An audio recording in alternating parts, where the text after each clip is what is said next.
बघा, मूग डाळीनंतर जर कोणती जर डाळ असेल ना की ज्यामध्ये भरपूर प्रमाणामध्ये पोषक तत्व आहेत, ती म्हणजे कुळीथ डाळ. तर बघा काय होतं की जे कुळीथ आहे हे शक्यतो बाजारात पण आपल्याला सहजासहजी दिसत नाहीत. जशा बाकीच्या डाळी आपल्याला दिसतात तसे ते सहजासहजी तर आपल्याला दिसत नाही आणि त्यामुळे काय होतं की ते आपल्या आहारामध्ये पण नसतात. पण त्यामध्ये असे काही गुणधर्म आहेत की जे आपल्या शरीरासाठी खूप महत्त्वाचे आहे. कुळीथामध्ये उष्णता असते मूळचीच. तुम्ही थंडीच्या दिवसांमध्ये कुळीथ खाऊ शकतात.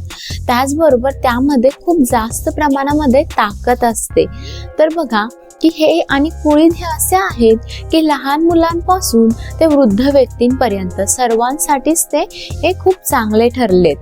आणि त्यानंतर बघा, जेव्हा तुम्ही कुळीथ बनवताय, कुळथाची तुम्ही भाजी बनवू शकताय किंवा तुम्ही त्याला मोड आणून तुम्ही त्याला बॉईल करून तुम्ही खाऊ शकता स्प्राउट सारखं.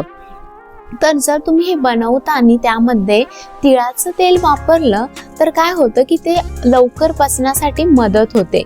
तर बघा की कुळीथ तुमच्या आहारामध्ये तुम्ही घेत चला. किमान आठवड्यातनं जसं आपण मूग डाळ कायम खातो, मूग डाळ, मसूर डाळ, तर त्याच पद्धतीने किमान तुम्ही 1 ते 2 वेळा तरी कुळीथ डाळ तुमच्या आहारामध्ये हे समाविष्ट करा. प्रयत्न करा की तुमचा आहार हा परिपूर्ण असेल. वेगवेगळे पदार्थ जे आपल्याला निसर्गाने दिले आहेत ते आपल्या आहारामध्ये घेण्याचे वेगवेगळे पदार्थ तुम्ही ट्राय करत चला. आणि त्यामध्ये प्रत्येक पदार्थामध्ये हे वेगळे गुणधर्म असतात त्याचे, तर ते तुमच्या शरीराला तुम्ही देत चला.